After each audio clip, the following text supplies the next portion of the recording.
almost live from the Herbert I. Greenberg Studios at WHIG. It's Up Late with Sam Bass. Thank you, Scott Smith. Welcome to the show. Hey, first off, I want to thank our presenting sponsor, First Class Real Estate Triangle East. Folks, if you're looking to buy or sell a home, they have a lot of professionals out there, some of which have been on this show.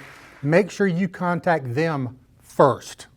Also, I want to recognize our other great sponsor, Metro Maintenance. If you guys are going into the summer, you need to be thinking about what your AC is going to be doing. Go ahead and get with them so they can do an AC service. That way you won't have to worry about it when things really get hot. Also, let's not forget our special sponsor for tonight, Phil's Music Exchange in Wilson and in small shops. He's got a great location downtown Wilson. You have to visit him. So understand this. Phil's is your go-to place for all things music related. Whether you're buying, selling, trading vinyl records, CDs, cassettes, or video games, Phil has you covered. As a vinyl enthusiast myself, I can vouch for the quality of the merchandise Phil sells. I get all my vinyl from Phil's. And I've certainly found a treasure or two over there. So tonight, we have the special honor of having the president himself as our guest. That's right, the president. The president of the Rocky Mount Area Chamber of Commerce, not Biden, not Trump, but we have David Farris here tonight, ladies and gentlemen. He's also my boss, so you better be clapping and not booing. So we'll get to David here in a few minutes. But I want to ask you, have you heard about this new partnership between Dolly Parton and Krispy Kreme? So they've joined forces to create a signature donut collection that's causing quite a buzz. It comes with 4 new donuts. Banana pudding pie donut is one of them. This is a match made in heaven. The Dolly Dazzler donut, that in itself makes me want one of those. So this is a dream come true for anybody that's a donut lover or a Dolly lover. I'm both. I mean, I would definitely love to put one of those in my mouth. The donuts, folks. Get your mind out of the gutter. The donut. So anyhow, it got me thinking. I want to shift gears a little bit and suppose Krispy Kreme were to reach out and knock on my door for a collaboration. So here are my top 5 signature donut ideas. Are you listening, Krispy Kreme? Number 5, no brainer, the bourbon glazed donut. Right? Forget the glaze.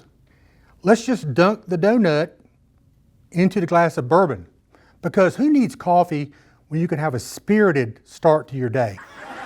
See what I did there? Number 4,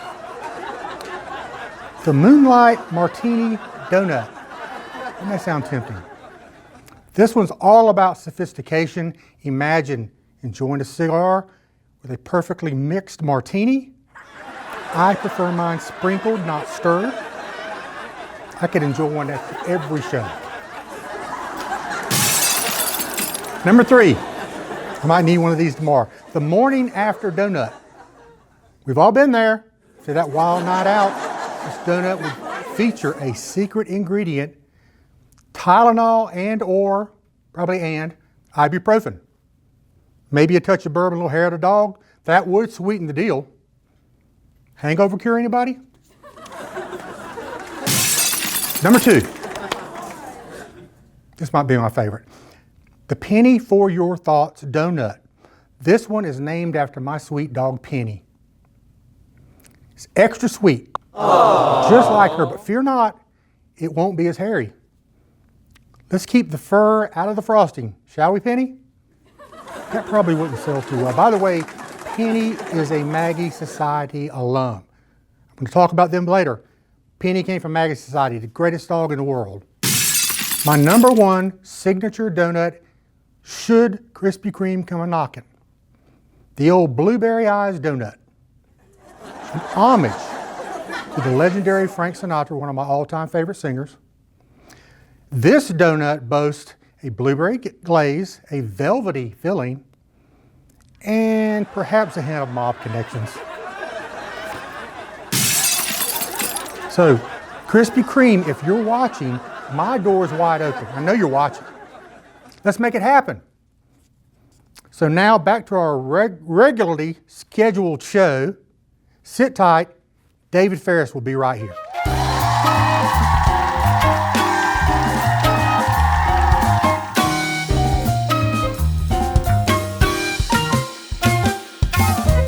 First Class Real Estate Triangle East. When buying or selling a property, think of us first. Metro Maintenance has provided fast, reliable services in Nash, Edgecombe, and Halifax counties for over 35 years. Metro Maintenance offers services for residential, commercial, and institutional facilities. These services include heating and cooling, electrical, plumbing, and general repairs. Our numerous years of experience, knowledge, and resources help us to accomplish our mission of serving our customers with superior service achieved through integrity and hard work. All of our work is guaranteed. For service, call 252-977-2730 or find us on the web at metro-maintenance.com. Phil's Music Exchange of Wilson offers thousands of vinyl LPs, CDs, cassettes, 8 tracks. They even have reel-to-reels, DVDs, Blu-rays, VHS, video games, an abundance of music. Check them out today, 207 West Tarboro Street, downtown Wilson, or philsmusicexchange.com.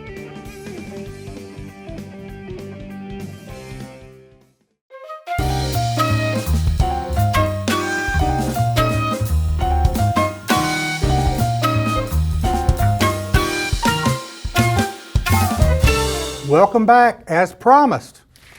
David Farris has joined us tonight. Thank you so much for taking time out of your busy schedule. Although, part of me believes you're just simply here for the bourbon. That helps. Doesn't hurt, right? Doesn't hurt. I got a question to ask you.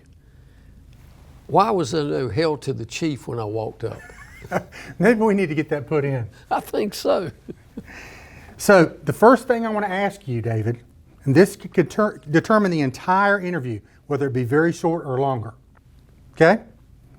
Have you ever considered playing pickleball, or as I like to call it, devil ping pong?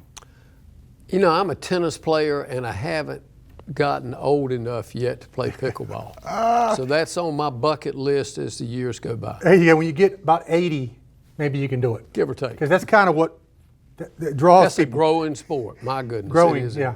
It is. You got to grow in age before you can do it. Exactly. So I want to take you back in time a little bit. So, tell me about this. Okay. That's something I'm really proud of. Several years ago, when I was still in the automobile business, I was honored by being nominated and then selected for the North Carolina Time Magazine Dealer of the Year Award.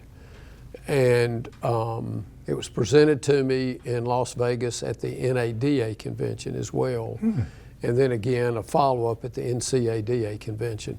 But I was proud of it, and it still means a lot today. I have that in my office at home, and it reminds me of some really good times and involvement in an industry that I loved. So I want to say this because some people may not know this. That David and I have been working together a very long time. Just at Farris Motors 21 years, and since then at the Chamber. How long have you been in the car business? It's probably 40 years or close to it. You know, it seems the only thing that, you know, stays the same in the car business is everything's always changing. It does. So it does. You have to be adaptive to change in the automotive industry. So what would you say your hardest challenge was during the time you were in the car business? Well, it was probably a toss-up. The week after I joined our family dealership, the first oil embargo hit, and this was in '73, December of '73, and I'd been there like a week or two. And you could only buy gas between certain hours, and your license plate number, the odd number determined what day, and the even number determined what day. Yep, I remember that. You know, nobody came in to buy a car unless you had a small car came in. The other, obviously, was the financial crisis in 2008 when General Motors and Chrysler and their finance arms were placed in bankruptcy by the president. I remember that well. And you didn't know, your contracts were all null and void, and you didn't know if you would be picked back up. I remember the day we got the letter that stated, hey, you guys are still in business. Right. That was a big deal. It was huge. I want to go way back, way back to elementary school. Okay. You were in a school Christmas party. Now, I know you pretty well, and I have a feeling you were not asked to sing lead or sing any solos. What happened? Well, it was a small parochial school. And back then, you had what they call the big reel-to-reel things.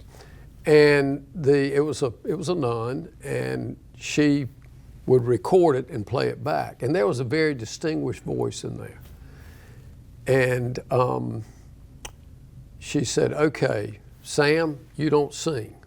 So we sang the first verse. She plays it back, it's there. So-and-so, don't sing. Plays it back, it's there. Well, she gets to me, and it's not there after, I'm silent. So she basically told me to not sing, just lip sing. No. I don't think I sang again other than the car or the shower. Certainly by myself. Everybody sounds good in the shower, right? Until our daughter started staying in church full time with us, and I thought she needs to see her dad sing. There you go. You know. So I want to jump forward a little bit. You used to fly to Washington, D.C. and help the World War II veterans right, our flight of visit honor. The World War II Memorial with the Flight of Honor. Right. Is there a personal reason you wanted to do that? There is. One, I think we owed it to those heroes in World War II. I agree. My father and one of my uncles served overseas. Uncle Robert served at the Pacific Theater. Dad was part of the Normandy invasion, D-Day, and he also, his reward for surviving that was Battle of the Bulge, which was considered the most horrific battle towards the end of the war, and he survived. And I wanted to do it in their honor, their memory. I felt like I should. And the rewards, Sam, were absolutely incredible. How many times did you do it? We had 8 flights, and I was there 8 times. You were a captain, right? I was a captain on one of the flights. We rotated. That is awesome. And people would pay to be in honor guard with them. And we visited 6 or 7 different sites. We had the USO brought in people that were dressed up, the women were dressed up like they used to in that era, and they would play music. Some of the veterans could dance. I think the most memorable part of it, they did something that most veterans did not do, didn't live long enough to do. When we were at the first stop, which was World War II, they began for the first time really talking about it among themselves. And they all said they wish they had included their families and talked about it. But when we came back from the first flight, when we would get back to RDU, there was always a red carpet, and there'd be 3,000 to 5,000 people in that parking area, in the parking deck all the way up. And I think it was Raleigh Broughton's band was playing. And they opened the doors, and the gentleman that I was escorting could walk some, but mainly he was in a wheelchair. And he turned to me, he said, "What is all this?" And I said, "It's for you." And tears started coming down his eyes. And he said, "They can't see me like this." And he stood up, God bless him. And he walked the entire distance and fell into his family's arms at the end of the walk. And that, just that impactful. If I couldn't go back in my life but do one thing, that would be it. Very cool. And I knew this about you, and I really appreciate this because it's giving back to the greatest generation. Absolutely. And Thank you for doing that. Well, it was my honor. It was my privilege to honor those men and women with anything, any service. We owe our freedom. We owe our ability to vote and sit here and talk about it to them. So I know I'm going to change gears a little. I know you like to travel. You go to Ocracoke all the time. You've been to Normandy. I have. Tell me about that trip. Normandy was something my sisters and I wanted to do, again, in honor of those who'd given their lives, and especially in honor of our father. And we went, and as I looked down the cliffs, I don't know how any of the American soldiers ever lived. There's still craters from the shelling. There's still German bunkers there. It was an eerie but yet calming feeling. We learned so much on that. The American and German cemeteries there were switched after the war. When you walked into the American cemetery, it was almost like a miniature version of Arlington. And you felt peace, you felt pride, and you felt the sadness of it. When you went over to the German cemetery, you felt sadness. You really did. A lot of their people were forced into doing things they didn't want to. Right. So, kind of a funny story. Tell me about what happened on your way back to Europe. There was an incident on the airplane, correct? Absolutely. Tell me about it. Well, France has marvelous dairy products. Their yogurt is not like any you can find here. Their cheese is different. If it's the same name, if it's blue cheese, it is much, much tastier. More blue. Oh gosh, yes. Everything they had in that area is good. So I bought some to bring back, and good cheese in Europe and France has a unique aroma to it. Okay. So I put it on my travel, took it on the plane, put it up in the bin. And I also had a backpack up there, so it was a long flight. And, every now and then I'd get up and get something out of the backpack or put a book back or get something. And when we finally landed, I got my stuff out and got the cheese out. And there was this lady sitting right underneath it. And every time I would open, it had a rather offensive smell. We'll just leave it at that. And she looked at me and she said, every time you open it, I thought, my goodness, that man is sick. He needs to go to the restroom or something. To find out it's cheese the whole time. She said, you don't know how I dreaded when you stood up. Oh, God, stinking up the whole plane. It did, but that was some good cheese. Well, that's a great story. So, while we're talking about food, there's an event coming up soon. The Friend-Raiser Hot Dog Party for Tri-County Industries. We attend every year. We do. It's in June. Tell everybody where it is, what to expect, and how can they get tickets? Well, it's Factory 633, which is out on Halifax Road. And it's a nice, really nice new venue. And it's for a great cause, Tri-County Industries. And Tri-County Industries helps adults that have disabilities but want to contribute, and they can work in various functions. And it's a great venue. Last year they introduced the hot dog part of it. Of course, they have cooking. They have chefs that have like a cook-off on it. And they can either contact Tri-County or at TKC at Tri-County or TCIworks.com. Okay. And they can get their tickets. It's a great cause. It's their primary fundraiser.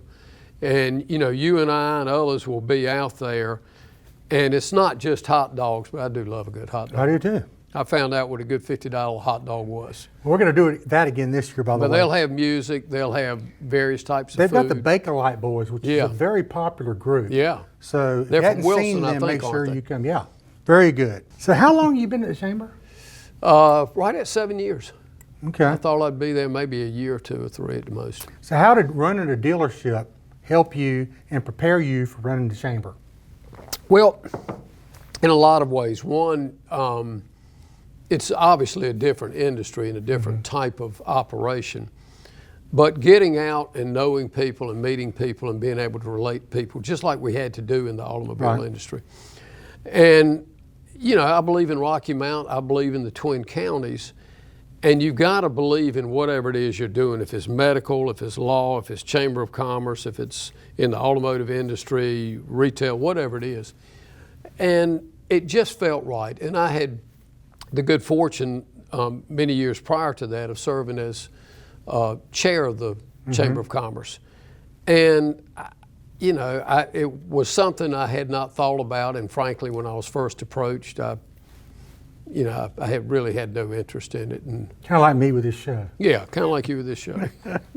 So, what's the one thing you've accomplished at the Chamber that you feel particularly proud of? I mean, of course, other than hiring me. Yeah, that's a close second. Other than that, what was the one thing? And that was done over a hot dog, if you don't It was. Speaking of hot dogs. Speaking of hot dogs. Well, there are a lot of them. I think one that is going to have lasting impact in Rocky Mountain Twin Counties was the ability to relocate the Department of Motor Vehicles from an antiquated facility on New Bern Avenue in Raleigh to Rocky Mount, and that brought with it approximately 550 jobs that are state jobs with great benefits, great retirement benefits, and virtually recession-proof. Yeah, DMV does great things, folks, and this guy brought them here. He may not take all the credit, but he did. So I wouldn't call this your greatest accomplishment, but I can recall a particular incident in the boardroom at the Chamber that was pretty memorable. You probably know what I'm referring to, right? I think I do. Are we allowed to talk about it? We'd talk about it. Tell me a little bit about it. Well, we were doing the small business celebration, and somebody came up with a brainstorm of some language that we would all say, whatever it was, I don't remember the words. Call me maybe? Yeah, call me maybe. Yeah. That was when that little thing, call me maybe. Yeah. And you had to dance. And I dance just as well as I sing. So, if you can imagine. So they put me on top of our board table, which is a mile long, as you know. And I had to dance from one end to the other and back and forth a couple of times. That was my skit, you know. I've seen it, David, and I'm embarrassed for you. Well, thank you. I feel the same way. And I didn't have any good bourbon to drink. You needed that. I did. So I want to get back to some more of the fun stuff, aka pick on David a little stuff. Not so bad. Get in line. Is it true that you did not know who Stedman Graham is? Guilty as charged. When Stedman Graham, and for those of you like myself who don't know who I'm talking about, it's Oprah Winfrey's significant other. And we were having, again, it was the year I was chair, and we were setting up for the small business celebration. And back then it was a dinner with a keynote speaker. Right. And we were in the boardroom going over everything, and Sherry Johnson, who was the director of everything down there at the time, said something. She said, well, we've got Stedman, we can get Stedman. Well, I didn't know who the heck Stedman was. And she kept on and on and on, and she said, it will sell out, we'll turn people away. Well, you know, that's music to my ears, just like it is today. And I said, I don't know who Mr. Stedman is, but I'm in. And she looked at me and she said, you don't know who Stedman is? And the whole time I thought she was referring to his last name. And I said, no, I don't. She said, do you know who Oprah Winfrey is? I said, yeah, I don't live under a rock, but yeah, I know who she is. That's her significant other. And she then told me how they got it, and we got him, and he was absolutely one of the most personable individuals that you'll ever have the pleasure of meeting. So you had him out to the cook shack. We did. Mary Ann wanted to have a reception at our home for Stedman Graham, of course, prior to the event, and for the board and some of our sponsors. So he was there. So he, Mike Bryant, who was with the chamber at the time, I think he was the immediate past chair, and Bill Lanus and I took him out back for a little while at the cook shack, which he thoroughly enjoyed. And then I think Mary Ann came out and reminded us the reception was in the house, not in the back. But he has an open invitation to come back anytime. Well, he seems like he'd be a really nice guy, and He was. sounds like Well, a he good is. time. Hanging out at the cook shack. Absolutely. It's always a good thing. We're kind of running out of time a little bit here, David, but I did want to thank you so much. It's not like I don't see him every day and I can't thank him every day, but I want to thank you for taking your time to come here because I know how busy you are. Even away from the chamber, you're doing other things and great things for the community. I Thank you. appreciate you. Thank you. Thank you. A We long-time enjoy it. It's a friendship. I good, appreciate your friendship. great friendship and great combination. Exactly. Thanks for joining us. David Farris, ladies and gentlemen. We'll be right back. Thank you.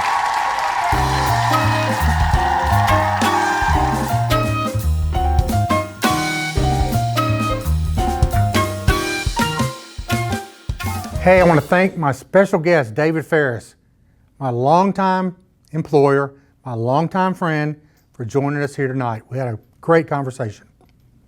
Also, let's talk about our Maggie Society Dog of the Week. As I've told you, my dog Penny is a Maggie Society alum. They have great dogs out there, folks. If you get ready for a pet, call the Maggie Society.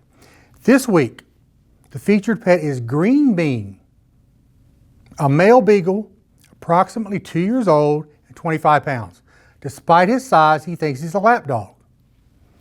Was found roaming in Greene County. That's why he's called Green Bean. That's kind of my neck of the woods, almost. I'm from down that way. So right now he's safe and happy in a foster family with foster siblings, but he's still looking for his forever home.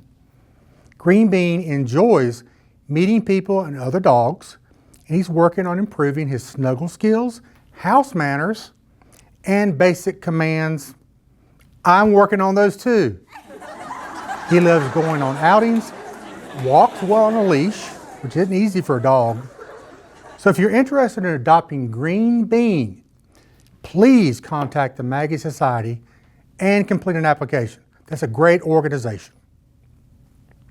So look, I want to thank you guys for tuning in every Thursday night at 10, right here, WHIG, Up Late with Sam Bass.